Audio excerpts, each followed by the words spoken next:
Olá, meu nome é Paulo Cogos, estou fazendo mais esse vídeo aqui porque o pessoal não para de encher o saco com o negócio do Temer, do Cunha. Se é que isso aqui tá gravando mesmo? É um absurdo. E o fato é que as pessoas estão perdendo seu tempo. Eu já expliquei isso num vídeo ontem. Mas o que eu quero dizer é que não existe algo como uma crise política. É óbvio que vai haver disputas pelas posições políticas. Porque a posição política é uma posição muito confortável. Pelo menos materialmente. É uma posição onde você pode usurpar, espolhar, roubar, enganar à vontade, sem medo de retaliação. Então é claro que vai haver disputas de poder dentro da política para ocupar esses cargos criminosos, esses cargos de vida fácil, esses cargos de gente parasita, vagabunda e criminosa. Então, por que alguém se surpreende? Por que demônio alguém se surpreende que existem brigas de poder entre os próprios políticos? É claro que a maioria dessas brigas é fachada. É claro que essas brigas servem simplesmente para dividir as pessoas em times, em equipes, como se fosse uma gincana, e tirar delas a verdadeira atenção para o verdadeiro conflito, que é o conflito do Estado contra a sociedade. Mas é claro que os indivíduos que compõem o Estado têm os seus interesses pessoais e eles vão brigar para ver quem ocupa as posições de poder, ou seja, quem é que rouba mais gente. Quem é que vai ficar lá parasitando a população por mais tempo. Então, se a própria existência da política é antiética, eles estão lá para roubar o povo, por que eles acham que vai ter alguma honradez entre os próprios, né? Mas essa não é a questão. A briga entre os políticos não deve nos afetar. Eles que se fodam, eles que morram. O problema é a existência da política, mas o que é interessante é que eles conseguem fazer a população engolir o jogo deles. Então eles capitalizam o próprio conflito interno que existe dentro do sistema político para se locupletar, porque isso desvia a atenção da população.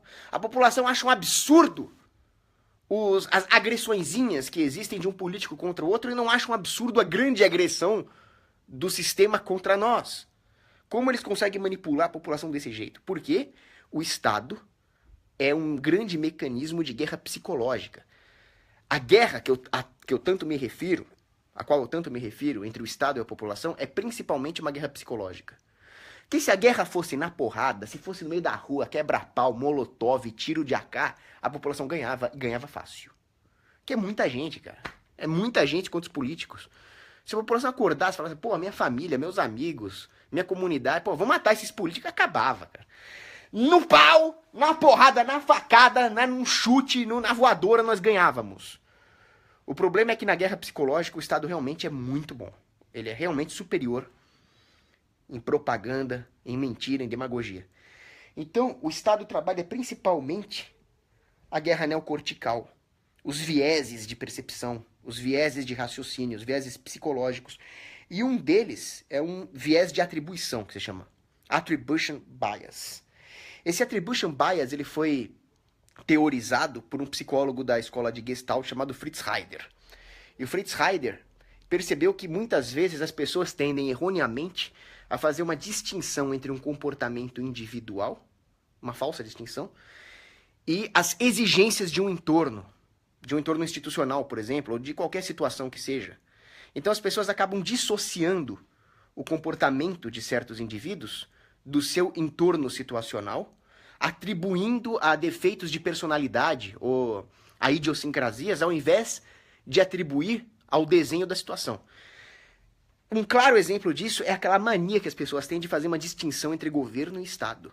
Não, é porque o Temer é assim, é porque o Cunha é assado. Temos que substituir os políticos. Que o Temer, o caralho? O problema é o Estado. É claro que o Estado atrai psicopatas. É claro que esses caras que eu citei são todos bandidos. Mas isso é o que o Estado atrai. Isso é o incentivo que o Estado desenha. Então não adianta você falar, não adianta você chegar e achar que aquela específica prostituta daquele bordel é uma mulher promíscua.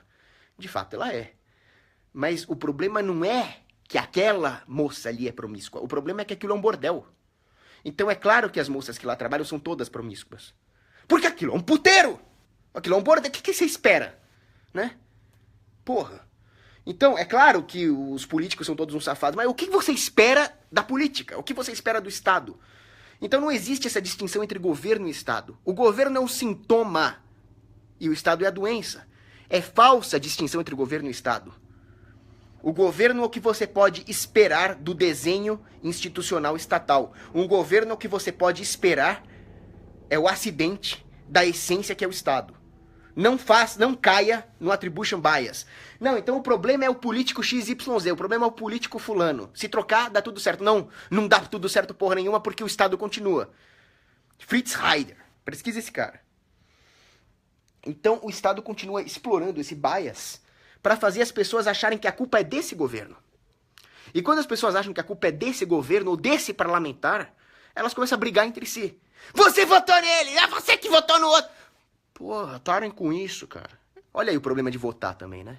Se alimenta a ilogicidade conflituosa que o Estado coloca no seio da sociedade, né? Outra coisa também, tem um artigo do Robert Higgs, que é genial, que ele fala como o Estado gosta de praticar regulações que são completamente imbecis, até para os parâmetros imbecis do Estado, mas que o Estado faz isso para mostrar serviço. O Estado faz isso para mostrar algum tipo de indispensabilidade para a população continuar legitimando. Aí eu estava matutando hoje e eu cheguei a uma conclusão em relação a isso. Tem outra coisa que o Estado faz também. O Estado cria falsos crimes. Não só os falsos crimes para punir os inocentes, né? Falar que tráfico de droga é crime, esse tipo de coisa. Mas o Estado acaba trabalhando a população, trabalhando a mentalidade coletiva, para achar que os piores crimes que existem são crimes cometidos pelos políticos contra o Estado. Corrupção, né? Peculato, desvio de verba. É claro que isso sempre vai surgir toda vez que houver algum arranjo ilógico como é o Estado, toda vez que nós relativizarmos a propriedade privada. E eu já fiz um vídeo dizendo que a corrupção não é uma coisa ruim. A corrupção acaba surgindo com o Estado, mas ela é um sintoma do que restou de humanidade, não um sintoma da doença estatal. O que é doentio mesmo é obedecer cegamente ao Estado. Mas aí que tá, quando o Estado capitaliza esse tipo de coisa, ele acaba se alimentando. Então, olha, tem um político roubando ali, tem um político desviando recursos aqui, a população fica atônita. Porque, no final das contas, a população só percebe aquilo que a mídia quer que ela perceba. Teve um latrocínio outro dia, num ferro velho, ninguém falou nada, nem eu sei o nome do cara que foi morto. Porra, latrocínio é o que nós devíamos estar falando, a população não está falando.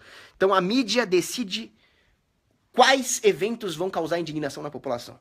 Aí, olha o que o Estado faz. O Estado pegando aquilo que o Robert Higgs percebeu e levando a níveis de elite, níveis de expert. Que eu estava pensando nisso hoje.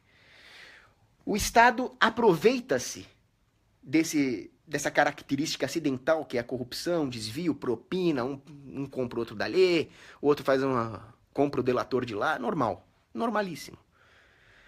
E aí ele transforma isso no pior crime que pode acontecer, pior do que estuprar uma criancinha. Aí o que ele faz? Ele usa o próprio aparato estatal para fazer uma falsa justiça, uma justiça de fachada e acalmar a população no melhor estilo Walker Texas Ranger.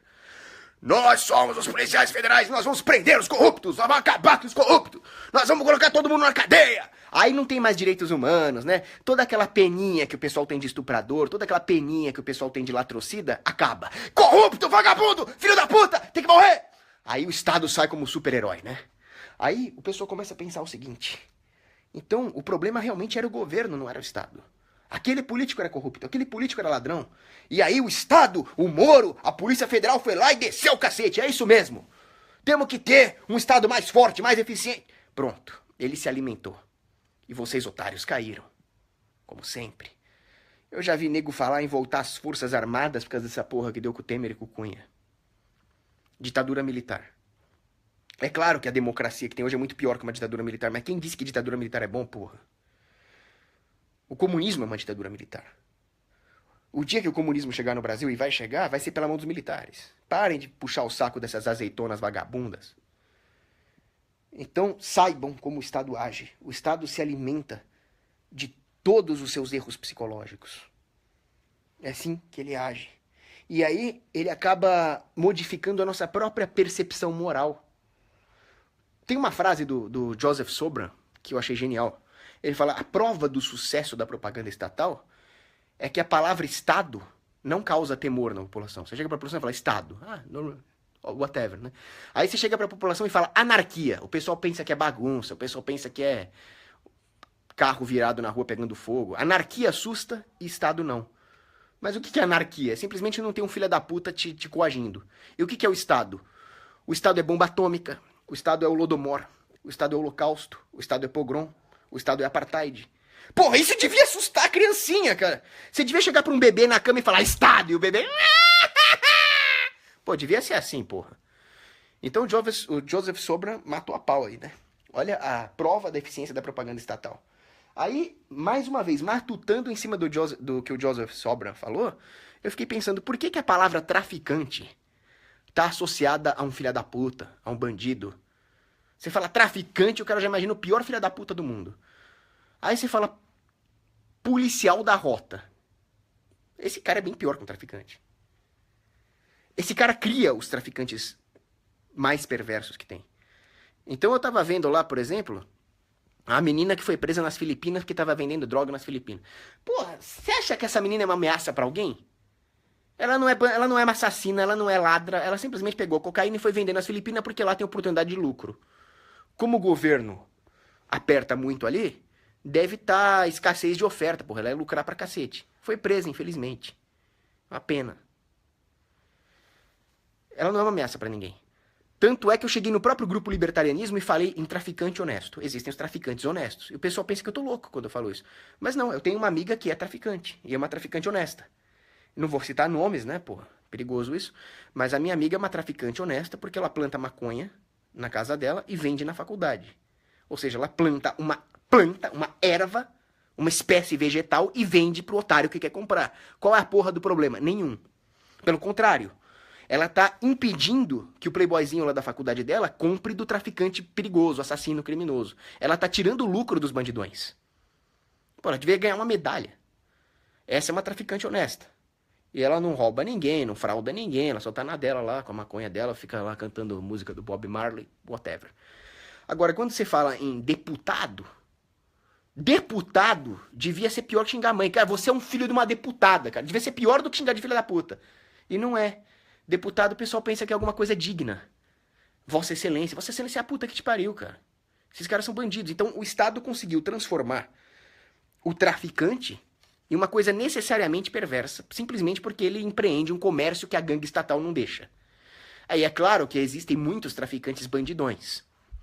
Muitos.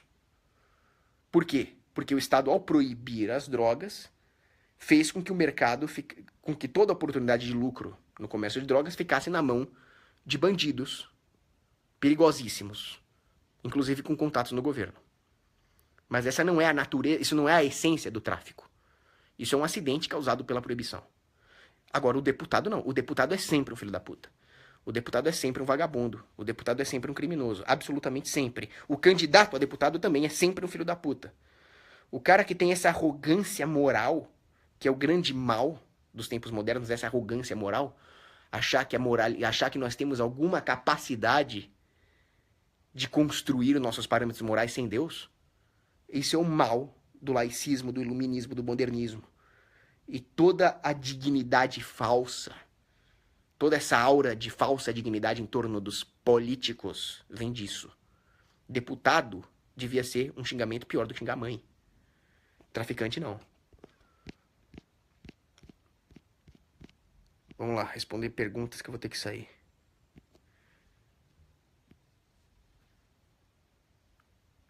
O João Vitor pergunta o seguinte: se a política é uma crise, como se explica a política nos países nórdicos, que parece ser boa?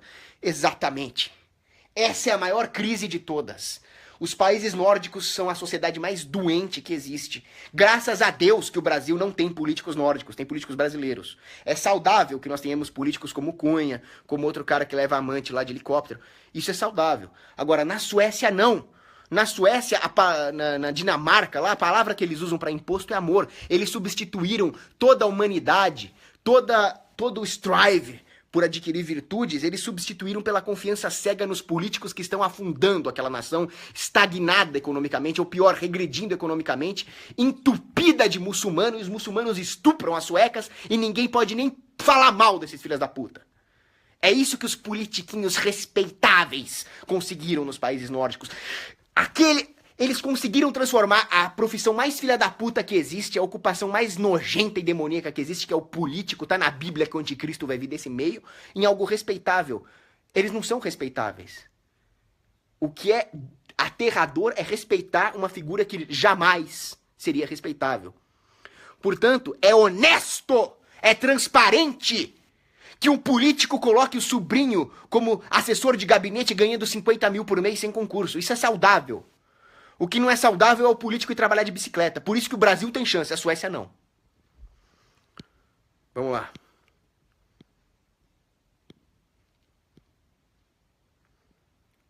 Um salve aí para os alunos do Dom Bosco, salesianos, excelentes.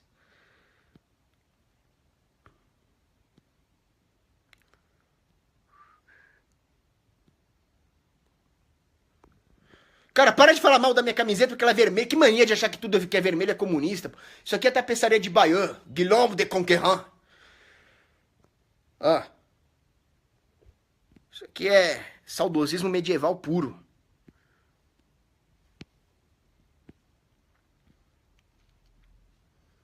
Leônidas Leão fez um excelente comentário aqui. O Estado moderno é um estado de insanidade mental. E não é deles, é nosso, que legitima essa merda. Eles sempre foram psicopatas, sádicos, né?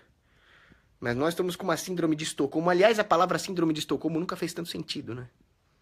Na história da humanidade.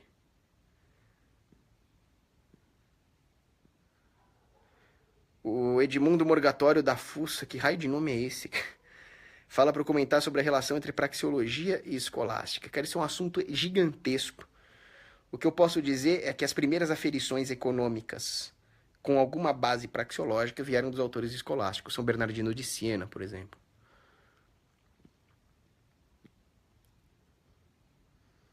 João Paulo II, por exemplo, era um grande praxeologista. Existe muita praxeologia em Aristóteles, que foi uma das inspirações da escolástica, né? Tem várias coisas que dá pra falar, mas depois eu falo porque esse aqui é um assunto gigantesco e eu preciso sair.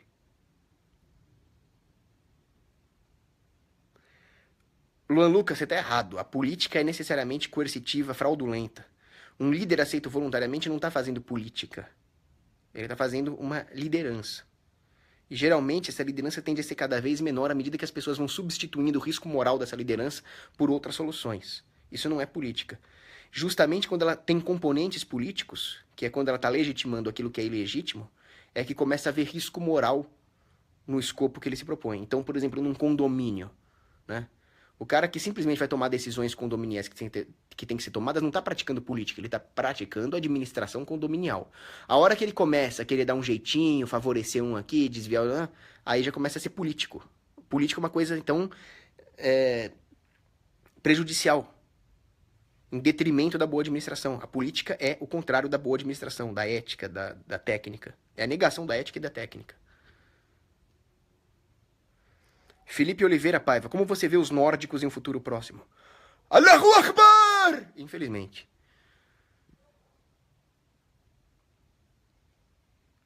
Gabriel Tadashi Kobayashi, você acredita que os europeus passarão a migrar para as Américas? Eu não sei, mas as francesas são muito bem-vindas.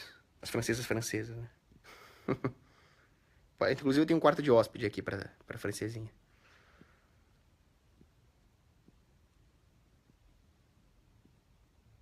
Tô pulando um monte aqui, eu tenho que sair. Tô meio apressado.